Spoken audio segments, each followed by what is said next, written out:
Salam sejahtera bagi orang semua, shalom, damai di hati. Saudara-saudara yang dikasihi dan diberkati Tuhan, saya mengajak kita semua untuk bersyukur atas hidup yang masih Tuhan percayakan bagi orang semua. Ada lagi di hari Minggu ini sebagai orang-orang yang diberkati dengan berkat-berkat terbaik dari Tuhan. Kasih dan pertolongannya tidak pernah terlambat untuk menolong dan memberkati orang semua. Dan bagian dari ungkapan syukur kita, sudah tepat apa yang kita lakukan di hari Minggu pagi ini. Kita datang mencari Tuhan lewat beribadah bersama. Saudara-saudara, seorang ayah, dia memberikan 100.000 bagi anaknya. Kemudian sambil dia kasih 100.000, dia bilang begini, "Adek, ini papa kasih 100.000. Terserah ini 100 ini, adek mau baking apa? Jadi mana-mana pak adek. Mau beli gula-gula silakan, mau beli cookies silakan, mau beli coklat silakan, mau beli mainan silakan. Pokoknya semua terserah adek." DP anak senang. Dia langsung bilang, "Terima kasih papa." Selanjutnya, ketika satu kali DP papa tanya, "Papa kan pernah kasih doi 100 pak ade. Ada baking apa dang itu 100? Ini anak ini dia bilang, "Itu doi papa, waktu kita di jalan ada baku dapat dengan itu om yang susah sekali. Dia bilang pak kita bahwa adek, om belum makan, om so aus. Jadi itu 100.000 itu kita kasih pak itu om." Tak kaget deh bapak. Dia bilang, "Bodoh sekali ngana. Bapak dah kasih itu for ngana supaya ngana mau beli gula-gula, mau beli mainan, mau beli makanan, coklat dan sebagainya. Kenapa pi kasih pak orang, apalagi orang yang nyandak ngana kenal?" Ini anak ini dia bilang, "Papa, di sekolah minggu kita dengar kalau torang kasih doi bantu orang susah, torang sama deng meminjamkan uang pa Tuhan. Torang sementara kasih pinjam, kasih doi pa Tuhan. Deng ada janji, kalau torang kasih pa Tuhan, torang kasih pinjam pa Tuhan, dia mau kasih pulang itu." DP papa kaget dengar. Bukan main seorang anak memahami hal ini. Kemudian DP papa bilang, "Nah padang tuh 100, papa kasih. Sekarang beli apa yang anak suka." Ini anak bilang, "Ha betul toh itu ibu di sekolah minggu bilang, kalau kasih pe orang yang susah, torang sementara meminjamkan uang pa Tuhan, kasih doi pa Tuhan, deng itu akan dikembalikan. Sekarang kita terima apa yang kita kasih." Padahal dia bapak sorugi 200 kan? Kasih 100 mah anak pemahaman luar biasa. Kalau kata dia kasih ini 100 pak orang yang memerlukan, maka seperti dia memberikan untuk Tuhan. Dan kalau dia berikan untuk Tuhan, dia percaya itu akan dikembalikan kepadanya. Dan dia pikir bahwa segera dia menerima apa yang dia berikan bagi orang lain. Saudara-saudara yang dikasihi dan diberkati Tuhan, mau memberi pemahaman bagi kita bahwa betapa pentingnya kita melihat kehidupan orang lain. Betapa pentingnya kita menaruh perhatian kita bagi mereka yang membutuhkan. Bukan berarti orang menaruh perhatian pada orang lain, kong kurang lia-lia udu so bagaya dia. Aduh so bastan dia. Aduh so beli ini dia. So ada itu dia. Bukan. Tetapi yang dimaksudkan kita menaruh perhatian bagi orang lain adalah ketika dia membutuhkan pertolongan kita. Laparkah dia? Hauskah dia? Butuh sesuatu dan kita punya, maka selayaknya lah kita berkemurahan hati untuk membantu dan menolong orang lain. Saudara-saudara, ini yang mau disampaikan, ditegaskan, diingatkan lagi oleh Musa dalam bagian bacaan kita. Dalam bagian bacaan kita, kitab ini ditulis oleh Musa. Kitab Ulangan ini ditulis oleh Musa ketika dia mendekati ajal. Ketika dia so dekat-dekat mau meninggal. Dia mengingatkan umat Tuhan yang pada saat itu dia yang pimpin itu umat keluar dari tanah perbudakan. Dia mau mengingatkan umat bahwa mereka sudah mengalami penderitaan ketika ada di tanah perbudakan. Ketika mereka berada di tanah Mesir, mereka mengalami penderitaan yang hebat. Mereka diperbudak. Dan ini yang mau diingatkan, bahwa ketika mereka telah mengalami penderitaan, telah mengalami kesusahan, tahu benar bagaimana itu menderita, tahu benar bagaimana itu susah, maka jangan bikin orang lain susah, jangan bikin orang lain menderita, karena mereka telah merasakan hidup di tengah-tengah kesusahan, hidup di tengah-tengah penderitaan, hidup ketika diperbudak.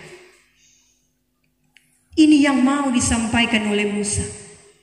Dia ingin supaya ada hubungan yang baik antara umat dengan Tuhan, tetapi juga ada relasi yang baik, hubungan yang baik antara sesama manusia. Sehingga dua hal penting lewat bagian bacaan kita disampaikan. Pertama, bicara soal pinjam meminjam. Musa sampaikan bahwa memang pada kehidupan umat,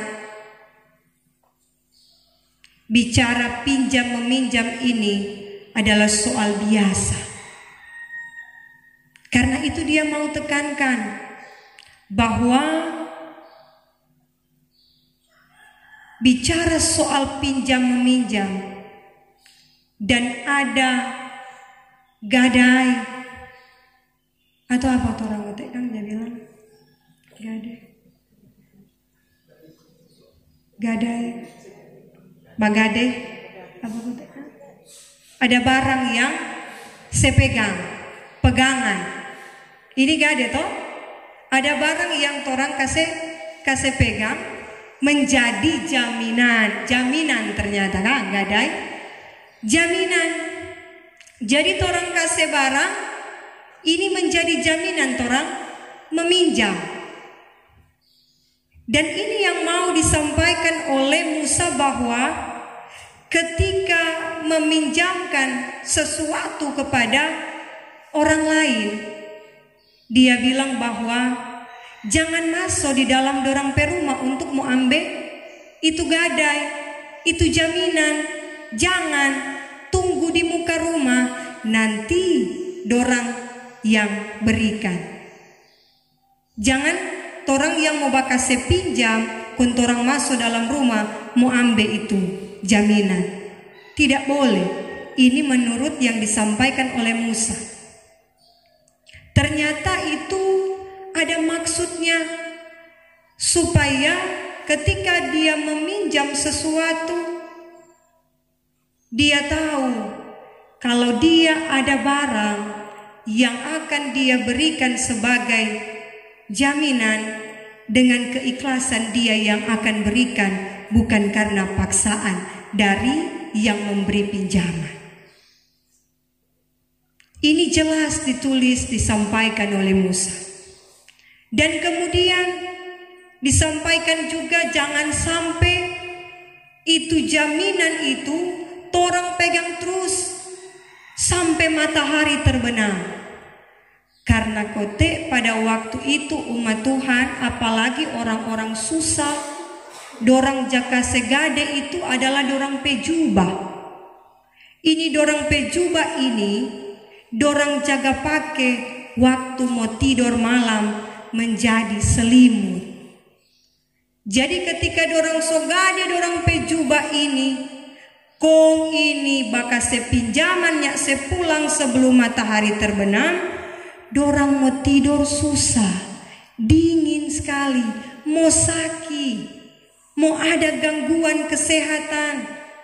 Ini yang diingatkan oleh Musa, bahwa kasih pulang itu sebelum matahari terbenam, karena dia membutuhkan itu. Itu yang paling berharga yang dia punya. Dia kasih gade, dia kasih jaminan, tetapi dia sangat butuh itu ketika mau tidur malam. Dan selanjutnya yang disampaikan adalah soal upah. Ketika seseorang dipercayakan dalam sebuah pekerjaan dan dia telah melakukan sesuatu yang sepantasnya dia lakukan sebagai seorang pekerja, maka upahnya tidak boleh ditahan, karena dia sangat membutuhkan upah ini. Karena orang susah, orang miskin pada waktu itu bekerja hari ini untuk makan hari ini, bekerja besok untuk makan besok. Jadi kalau upah ditahan, berarti dia tidak makan.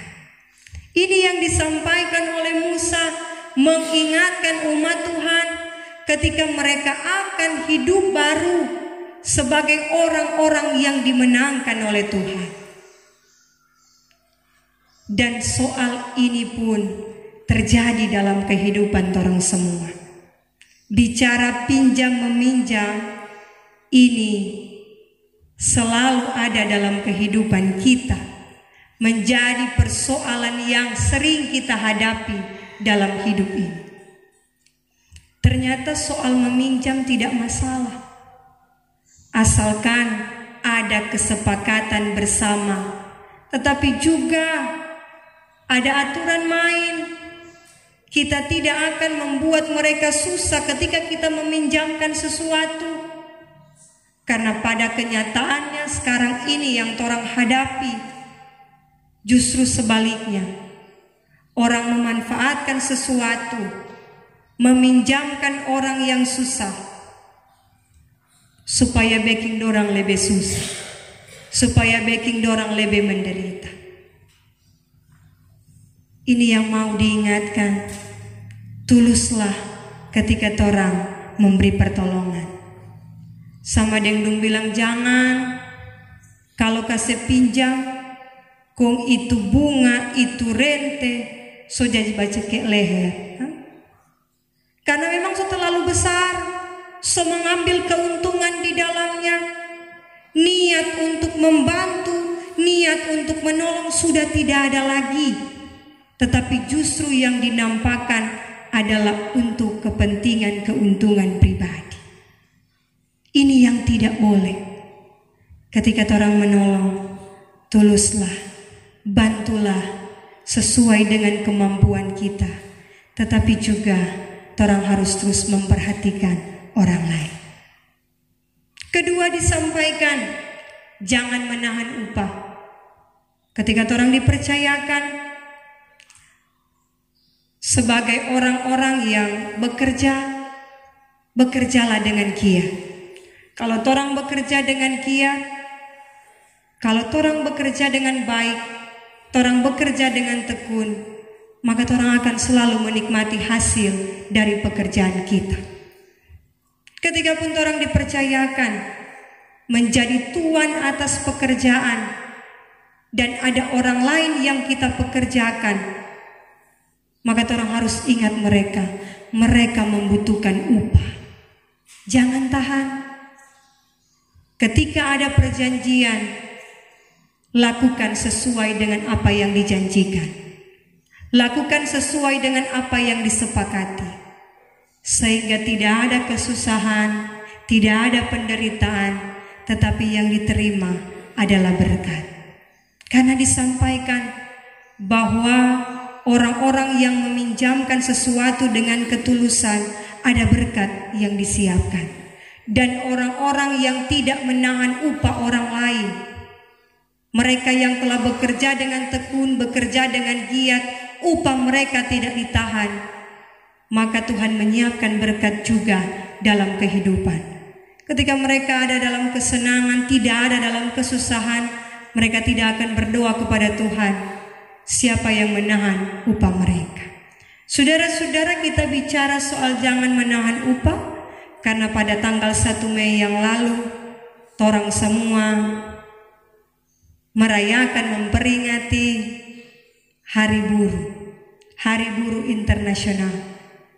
Karena itulah tema ini diangkat untuk saling mengingatkan bagi orang semua, untuk saling peduli terhadap sesama, terlebih di dalamnya ketika kita melakukan hal-hal yang memuliakan Tuhan, maka Tuhan menyiapkan berkat-berkatnya bagi kita.